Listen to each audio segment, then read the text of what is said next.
episode 290 of the CRICKETher Weekly. We have a jazzy new backdrop. It's not permanent, but we're in the new house and we haven't quite got the setup fully in place yet. So just bear with us for a few weeks while we get it all sorted out. Anyway, Sid, we're actually recording this just after watching England's win against Sri Lanka. And they did win by a lot of runs in the end. And according to the table that you just put on social media, the analysis shows that their chance of qualifying for the semi-finals has gone up to 96%. So it's obviously clearly been a fantastic, faultless campaign from England so far in the World Cup, hasn't it? Yeah. Hasn't it? Well, not entirely, no. I don't think. I think that... But 96%, Sid. Well, yeah, I mean, I think that they've got lucky with a run of games. Okay, so first of all, South Africa imploded. Yeah. I really don't think England can be given too much credit for that win against South Africa. And South Africa have shown us this week, we'll come to that in a minute, just what they can do. Yeah.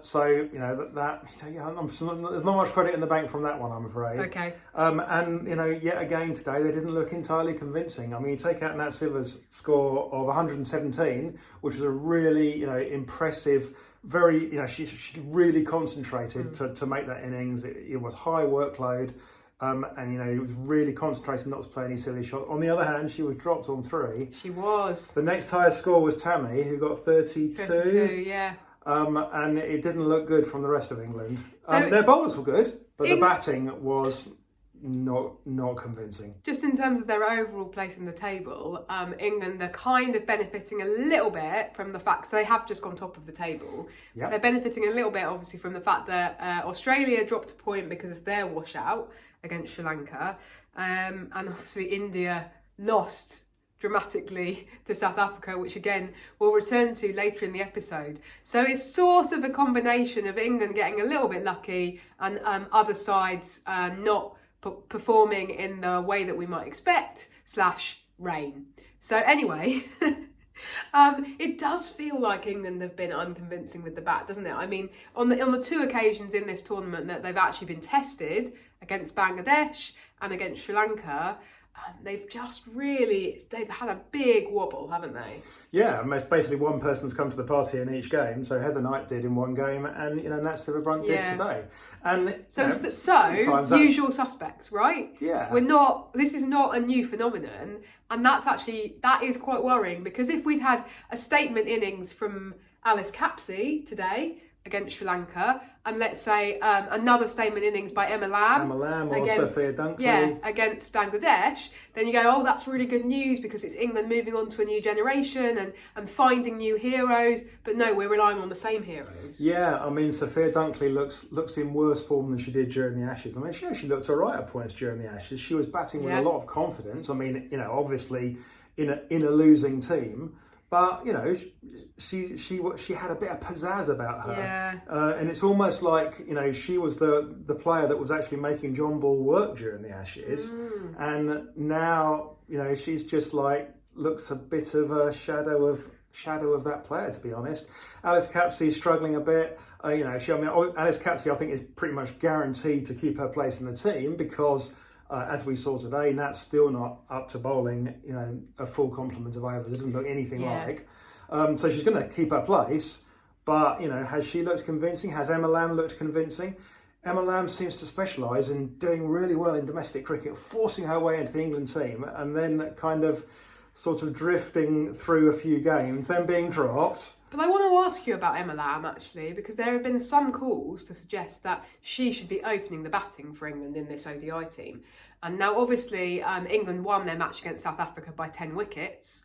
And so Tammy Beaumont and Amy Jones did have a convincing opening game. Well, but in the did they though? They both looked like getting out at points. Okay. They both played horrible shots that... Well, there you go. So, and then in matches 2 and the match that we've just watched against Sri Lanka, Tammy Beaumont ran Amy Jones out and then had a brain fade and decided that she wanted to send up a little bit unfair. So Tammy ran Amy Jones ran herself out. Okay. Amy Jones. We disagree about Tammy that. called for it was a sharp single, but Tammy calls sharp singles, right? Amy Jones has been batting with Tammy Beaumont for longer than you've been alive, Raf. I don't think that's true. I don't think that can possibly be true. But she's been batting with Tammy Beaumont. She knows that Tammy Beaumont runs those sharp singles. Yes, few people in England run them sharper than Tammy. So Tammy called her through. It was Tammy's call. Amy Jones was like, look. You have to pay attention. It's gone to a field of that. So you have to pay attention to what your partner's doing, and you also have to pay attention to your partner's capabilities. You can't just hair off down the track when you hit it straight to a fielder on the ring and decide that you're going to have a single. The other person's Amy should be able to do that. Amy should be able to. But Amy was ball watching first of all. And then Amy didn't dive. She just ran her bat in. And was out by 6 inches. I agree with you. If she hadn't been ball watching, and if she dived, those two together, she'd certainly have been safe. Any one of them, she'd probably have been safe. Well, I agree with you about Amy Jones not diving. Tammy Beaumont, by the way, incidentally, does blame herself. She was interviewed in the innings break, and she said that was my bad, essentially. I think that was just Tammy being nice. Okay. Fine, well, we'll just have to agree to disagree. But can I just return to the initial point I was making, which is that given the lack of success of that opening partnership, maybe in all 3 of England's opening World Cup matches, if you're going to go with your interpretation of the South African match, should Emma Lamb actually be coming in up the order? Because I think it's quite difficult what she's being asked to do, which is, you've been getting all of these runs at the top of the order in domestic cricket, and now actually we're going to have you come in at number 6 or 7, which is just not your natural position. I mean, what they're doing exactly what they did with Alice Capsey for years, that keeping her out of her natural position because they've got other people that they think are better suited to that. And but you can't just wang somebody in at any number, can you? What happens if you're the junior player in international cricket? I don't think it should be what happens. But exactly. Arguably, if these people are that great, they should be able to bat anywhere, right? Arguably, if Heather Knight is the greatest batter England have had over the last 20 years, then she should actually be able to bat at 5 and let Alice Capsey bat in a more natural position at 3. Yeah. So I think so you were talking about maybe tweaks in the batting order. I'm wondering about also the possibility of bringing in Danny White-Hodge. If England have decided that they're going to play 7 batters in every match in this World Cup... Why not play 8 batters? 9 batters, 10 batters. Let's play 10 batters, Raf. Okay. And we'll just let the other team score 500 in every ODI and then chase it down? What's the master plan here, Sid? I hope that you haven't got a direct line to Charlotte Edwards, because we're going to be in a lot of trouble if you have. Anyway, I wondered about... because actually they haven't got a huge amount of places to go, because most of the backup players they've got in the squad who they haven't been playing, because they played the same 11 in all 3 opening matches, which I'm a little bit surprised about. But anyway, most of the backup support they've got is bowling. Yeah, I mean, right? The people who are sitting on the bench. So it's Waggy or nothing. Yeah. So could you bring in Danny White-Hodge if you're determined to play 7 batters? She is actually somebody who is accustomed to that kind of lower middle order role of coming in that position and being able to handle whatever you throw at her. Yeah, maybe. I mean, that does feel kind of harsh on Emma Lamb. Okay. Maybe that is. I mean, certainly Danny White, I'm sure, is sitting there going, "Well, I could have done better than that." She's got an excellent record over the past years. She probably is coming towards the end of her career. I think that she'd probably hate me saying that, but in her more honest moments, she'd probably accept that that's true. And she's probably a tad fortunate to have been selected for this World Cup because she's kind of been on the very fringes of the one-day side for a while now. But she is there. Maybe she will get her chance. Let's see what Charlotte Edwards decides. Charlotte Edwards tends to be someone that keeps faith with people. She doesn't like to be proved wrong as well. Yeah, so she will. I suspect she will keep faith with that Amy Jones Tammy Beaumont partnership at the top of the order, because she'll be like, well, I am determined to prove that this works. It's my innovation. It's my big change to the ODI team from where it was in the Ashes. I haven't brought in a load of new personnel, but I've switched up the batting order, so I'm going to keep the faith with those 2. I agree with you. I'm just trying to think about where will come good at some point if you give it long enough.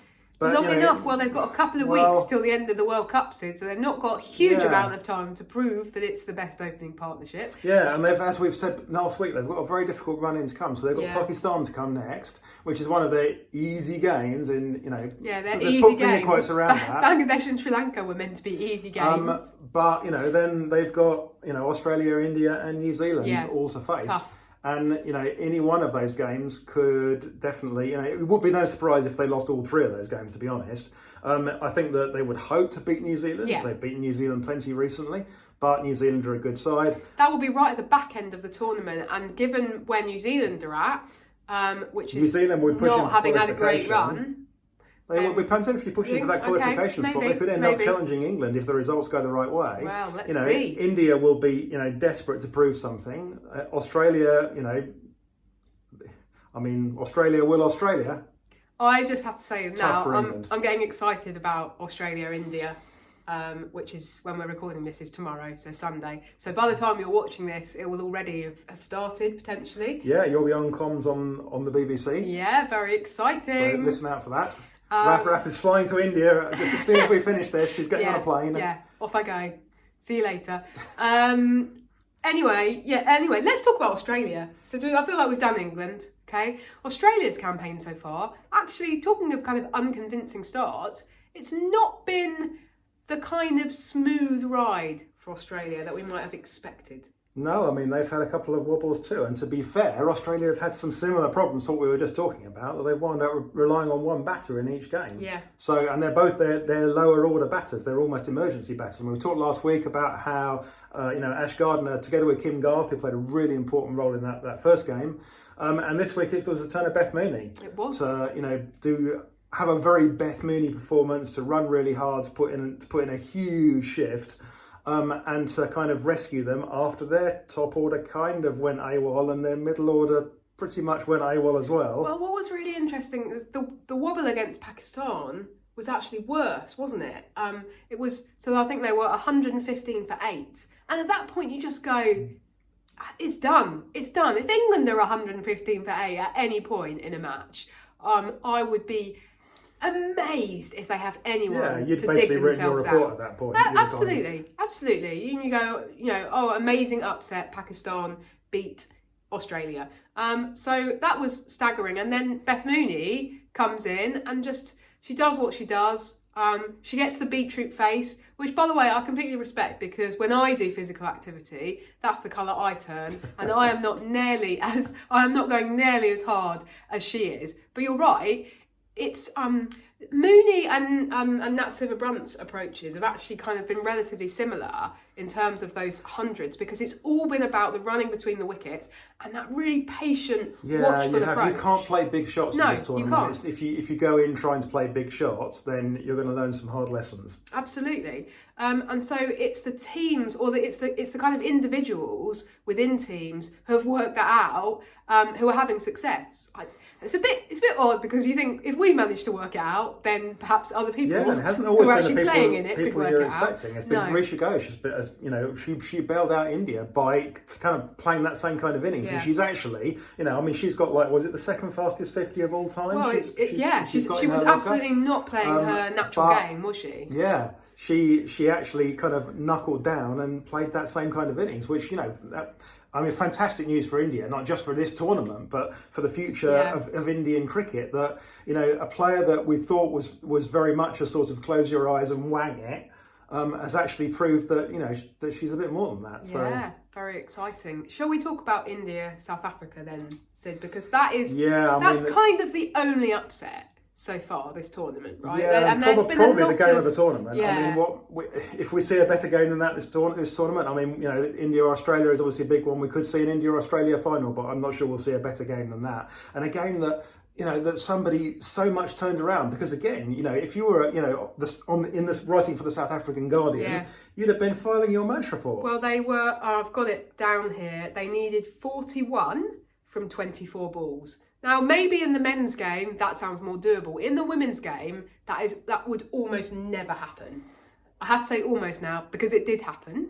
Because, of course, Nadine de Klerk to the rescue. An astonishing 84 from 54 balls, including in the 49th over, striking 2 sixes, just at the point at which they needed 12 to win. I think it was 12 from 12 balls, and she then hits 2 sixes, and job's a good one. But that was an astonishing effort right at the back end for South Africa to chase that down. It was, yeah. I mean, it reminded me a bit of the innings in the 2020 semi-final that was played by Annika Bosch, in that, you know, she very much came in with not high expectations, and she was just like, well, I'm just going to let my inhibitions go, and I'm just going to play my game, and I'm going to, you know, throw everything at trying to win this. Bosh. And sometimes I think that was the headline that will you come used. off. Yeah, well, yeah. So, yeah, I mean, it shouldn't be a complete surprise, I think, that we saw Nadine de Klerk play in some domestic cricket in England in 2024. And she was playing for Blaze, and she didn't score a heap of runs, but she scored a couple of hundred runs. Not, as in, she scored a couple of hundred runs in 10 games, she didn't score. But, you know, she had a reasonable average of sort of 25, and she looked solid. So I'm not as surprised as a lot of other people seem to be that she was able to deliver that. But, you know, yeah, good on her. And she showed that sometimes you can, you know, if you're in at the end of the game, you might as well do that, right? Yeah. You might as well go for it. Because Nothing what we to see lose. an awful lot of people coming in at that stage just going, well, let's just kind of make them work for the win, and, you know, let's just make them let's try and bat out the 50 overs. And also she was like, we're not going to bat out the 50 overs, we're going to, you know, get rich or die trying. Well, often what you'd be talking about or thinking about at that stage is let's make our net run rate as good as possible compared with the opposition, because even a minuscule difference in net run rate can sometimes make the difference between qualifying and not qualifying. So that might possibly have been a conversation, but Nadine de Klerk was just like, no, as you say, no, I'm going to win the game.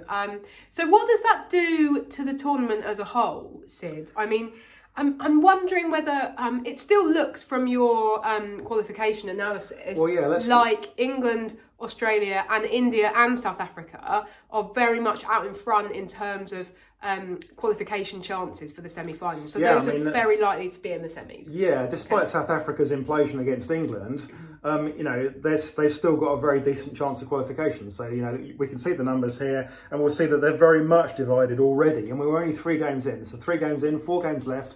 We're very much divided into a top 4 and a bottom 4, with the top 4, you know, all, you know, with sort of 3/4 or more chance of qualifying, and the bottom 4 all with a 1/4 of a chance or less. And you sort of feel that that's probably where it's going to end.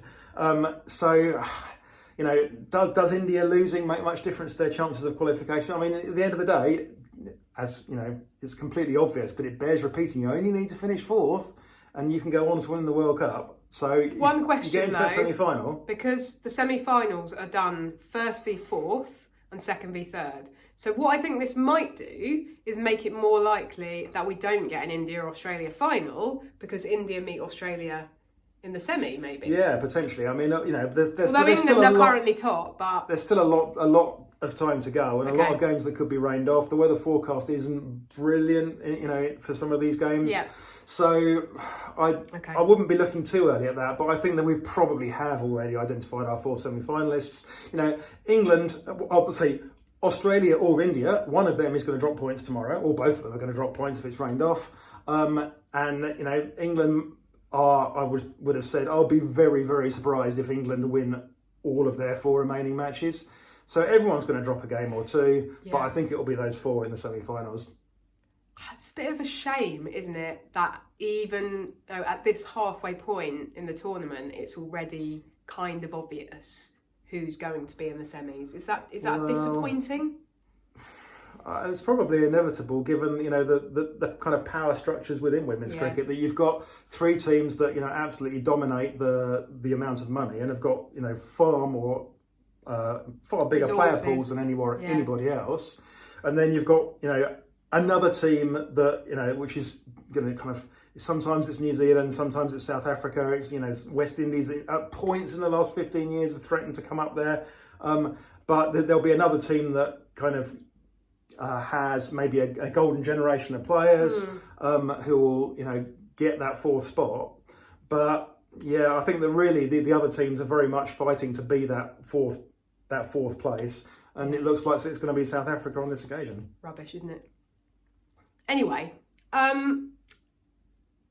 we were going on air last week, Sid, India v Pakistan was just getting underway. India ended up winning that match pretty comfortably. And we kind of dealt with the political situation, the very disappointing political situation last week. So I don't really want to rehash that discussion. But there was a moment of controversy in that India v Pakistan game that I do want to touch on, which was the Muniba Ali run out. So just to recap, she grounded her bat. She then lifted it up just as Dipti Sharma threw down the stumps. Captain Fatima Sana then said, "Stay where you are, don't leave the field." And there was a long conversation with the umpires, and the TV umpire initially ruled that it was not out, and not out flashed up on the screen around the ground, and then the third umpire ended up reversing her own decision, which is not something that we really see very much in international cricket. What did you make of it all, Sid? I mean, no, that's it. Just stop there. Yeah, it's a difficult one, isn't Okay. it? I mean, there's no doubt that you know, as the rules are written, the laws are written, the correct decision was ultimately reached. Yeah. I'm not sure that umpires should be reversing their decisions, though. That's one thing. And the whole thing just feels like, you know, if you want to make the whole thing feel unsporting, I mean, I'm not sure that India needed to do that. No. So, you know, it just... I mean, it was quite near the beginning of the Pakistan run chase, so you could kind of argue, well, they maybe did need to do it at that stage because they didn't know how the game was going to unfold.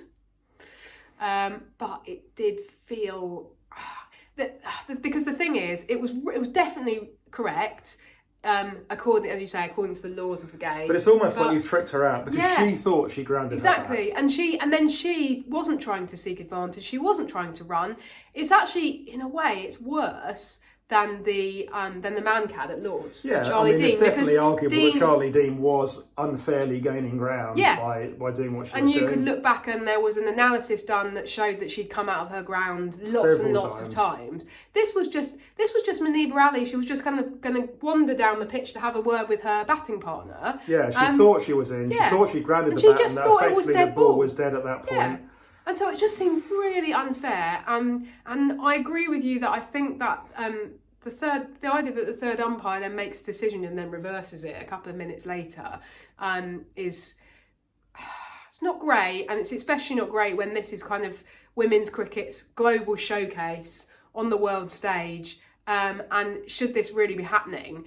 And again, let's talk about umpiring in this tournament more broadly, perhaps. We are very sympathetic to the role of umpires, right? It's a tough gig, and officiating is difficult. And of course, we have to respect the decisions of the umpires, but it is quite difficult to do that when they are making some really questionable decisions. And again, I think that in that England v Bangladesh game, Bangladesh have every right to feel very aggrieved at the fact that Heather Knight had a couple of let-offs, which the third umpire kind of intervened in, where really the original decision should have been withheld. Particularly the first one, whereby the third umpire basically said there is no conclusive evidence to overturn the on-field decision, but I'm going to overturn it anyway. Yeah, I mean, so the first decision was the really controversial one for me because that seemed to be very, very poor team umpiring. Yeah. So the decision was referred upstairs. So the first thing that happened was that the ball went between bat and pad, and Bangladesh appealed, and Heather Knight then pointed to her pad. So what Heather Knight was saying was, "Oh, I've been given out court here, therefore I'm pointing to my pad and going, it didn't hit my bat, it hit my pad. The noise was it hitting my pad." Yeah. And the foot was, you know, it was sufficiently outside off stump that there's no way that impact could have been in line. That wasn't, you know, otherwise the ball would have hit the stumps because the ball didn't deviate. Yeah. So it wasn't in line. So the umpire must have given the decision out court. That must have been how the umpire originally gave their decision. But the third umpire then intervened, and the third umpire clearly thought the decision was LBW, and therefore she was looking primarily at LBW, said, well, it's not out LBW, and then she said, well, and on the court, I can't see anything to suggest that, to definitively say that Heather had hit it, because the ball went through bat and pad, and you couldn't distinguish which noise was bat and which was pad, basically. It went through perfectly dissecting them, and it hit something, but it wasn't clear which one it had hit. But given that the on-field umpire must have given it out court, then that was the wrong decision, because the third umpire had no right. There was no conclusive evidence to overturn a court decision. There was conclusive evidence to overturn an LBW one and then not give a court, but that's not what they did. So, Heather Knight had a massive let-off there. And then, the second one, Heather Knight hit the ball to extra cover, low catch taken, and, Heather Knight, again, Heather was pretty clear in the interview afterwards. I thought it was out. She was like, everyone thought it was out. And the player claimed it, and it almost became the third umpire going, well, I can't really tell, and so I'm going to give the batter the benefit of the doubt. And it's like, well, there was no evidence it didn't hit the turf, but if you catch it up here, there's no evidence it didn't hit the turf either. I mean, how much evidence do you want? I think that, and then confusion utterly reigned for both of those incidents. Now, we were confused and we had many conversations about it, and it read very much like the umpiring team were confused about what had happened. And to some extent you could understand that, except that what you need is a panel of umpires who have more experience than that and are able to handle those difficult decisions, because you don't appoint people to oversee an international tournament if they haven't got the capability of dealing with the most difficult moments. Anyone can work through a straightforward case of, right, this is a DRS review from the player, it's been given out and I've got to see whether it's out or not. Anyone can do that because the stages are in front of you. It's when something happens that's a bit weird, slightly quirky, outside the norm, out of the ordinary, you have to have the capability of handling that. And when you've got an umpiring team that between them have experience of officiating just 30 games between them, then I actually looked up the stats, and I believe that the TV umpire in that England v Bangladesh game, who I think was Gayatri Venugopalan, sorry if I've mispronounced that, had only done TV umpiring in 2 previous ODIs. And it's a different role. It's a different kind of order of magnitude job. And if you're not used to being the TV umpire, then that's really difficult to throw somebody into the deep end. So I feel a little bit like the ICC has maybe stitched up some of these women. They've gone, well, we want to do this amazing PR stunt. All-female panel. But for the first time, even though it wasn't the first time because that was decades ago. But anyway, so in order to get there, we've then had to throw people into the deep end when they haven't been given the proper experience. And I just want to be really clear, because I know there'll be people watching this raising an eyebrow. We have no problem with female umpires, and there are some absolutely excellent ones out there. I'm thinking Sue Redfern. I'm thinking Anna Harris. There are many others who I could name who are some of the best umpires in the world. And it is nothing to do with gender, but you do not throw people in at the deep end who do not have the right experience to do a World Cup. And especially entire teams of people that have no experience, where there's no clear seniority either. If Sue Redfern had been one of those umpires, then that's a slightly different issue, because you've got at least somebody on that umpiring team that is very experienced. We've had several games where, as I said, we've had 20 or 30 caps between the entire umpiring team, and that puts a lot of pressure on them. And when it comes to those big moments, that's when you get found out. And it's a hard job. But, that's why we put experienced people in for those pressure moments. So what I hope is that the ICC are paying attention to this and they learn from this and they don't try and attempt to replicate this PR stunt at another tournament. Well, we need to give the female umpires more experience in other international games. It's no good for some countries having entire male umpiring teams for all of their matches. And then, then the ICC come and say, well, we want a female umpire. And they're like, well, we've got this one that's done 3 or 4 games. Yeah, you can't run before you can walk. So the ICC need to focus on putting those pathways in place, as you say, at national level. And then maybe in a few years, we'll be in a position to be able to have another World Cup that's entirely officiated by women, because it's very unfortunate, because then what happens is people go, oh, that umpiring was rubbish because they're women. And it's like, no, it's just because they weren't very experienced. So that's another dimension to it that means it's very unfortunate. Anyway, let's move on, Sid, because finally what I wanted us to talk about was something that is not to do with the World Cup, and that is the fact that it's been announced this week that there's going to be a mega auction for the WPL this year. It's going to happen in November. And what it means is that there's going to be a big shake-up of the teams. So each team can retain a maximum of 5 players, and that's 2 overseas and 3 capped Indian players. Okay, so that's how it's being done. What do you make of it? Yeah, I mean, it's certainly a mega auction. It's certainly going to lead to a huge shake-up. They can retain 5 players, but actually it's going to be even bigger than that, because the kind of penalties for retaining it. Every time you retain a player, you lose money from your salary cap. Right. So it's going to so wind you're up massively disincentivised from keeping players then? Well, it's going to be difficult to hold. You know, you're going to be able to hold on to 4 players perhaps. Okay. And I guess that what is going to happen is that they will buy back some more of their own players in an auction, because there will be opportunities to do that. So we won't perhaps see quite that degree of shake-up, but there's going to be a lot of movement of top players, because we've got a lot of international players that are not going to be retained. We've got a lot of India players that are not going to be retained, and teams are going to have to make some really tough choices. It's on a cricketing level, it's going to be really interesting. And I just wanted to raise something that Sharjin on Blue Sky had raised as well, because what he says I thought was a very interesting other angle. He says it'll be interesting to see if non-cricketing things, in other words, off-field stuff, will come into play when it comes to retention. For instance, Amelia Kerr, is the face, of the overseas contingent with Mumbai Indians. Shriyanka at RCB is like their big name local player, because she's a local girl made good.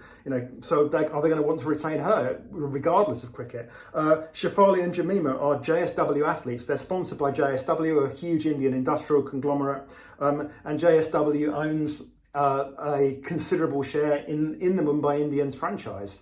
So there's some difficult decisions to make. Let's just take that Shafali Jamima thing. If you go to the JSW website, then they're key people in their kind of marketing push. They go like, look, these are our people. Yeah. So they probably will want to retain both of them, but then you can't, that's going to mean they're having to drop somebody else because of the restrictions on the retention and the financial penalties, even if you did find a way of retaining 5 players. So we're going to see teams who are more marketable, but maybe not quite as good on the field. Well, possibly they're going to have to make some tough decisions about whether they prioritise their marketing and the fact that they've put a lot into kind of selling those replica shirts and things over the kind of the informed players. That's really, really interesting. So now the other interesting question, of course, is like, why have they done this? Yeah, well, because I read on CRICKINFO that Gujarat Giants and UP Warriors want this because they're the 2 teams who have never made the final.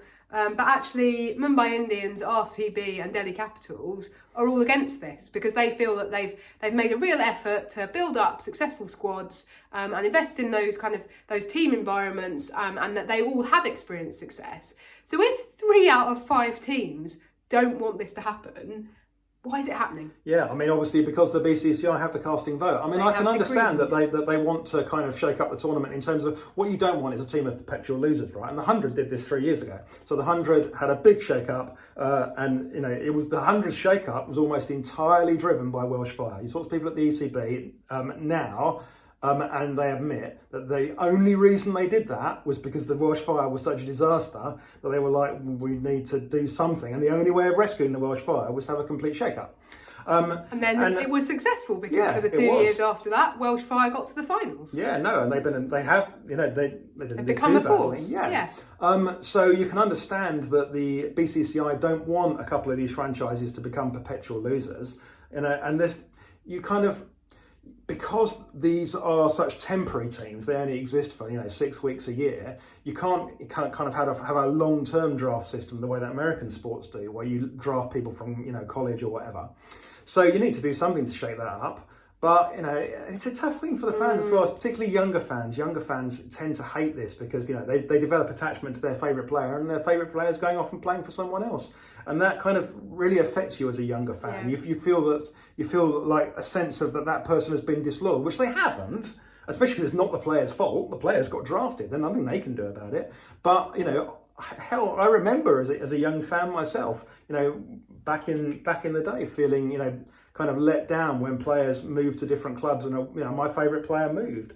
You know, how did all Arsenal fans feel about Cesc Fabregas going to play for Chelsea? I've got no idea what you're talking about. But anyway. We felt very upset. Good. Oh, no, not good. That's a tragedy, Sid. Anyway. Yeah, no, I mean, it's going to be a fascinating double-edged process. sword. And it is going to be really interesting. It'll be interesting to see if it does allow those two lesser teams to kind of reboot themselves, or if they all wind up still trying to retain those same core of players. And, you know, their retentions will be the most interesting ones. Because it's like, you know, do UP Warriors retain all those players that have actually, you know, they've had some top players, but they haven't succeeded. So do you retain them, or do you let them go and try and get some different players? Well, let's see. That's what will be happening next month, and that's what we'll be talking about, no doubt, on the CRICKETher Weekly when it happens. But for now, thanks for tuning in. Let's go and unpack some boxes, Sid, and we will see you next week. Bye. Bye.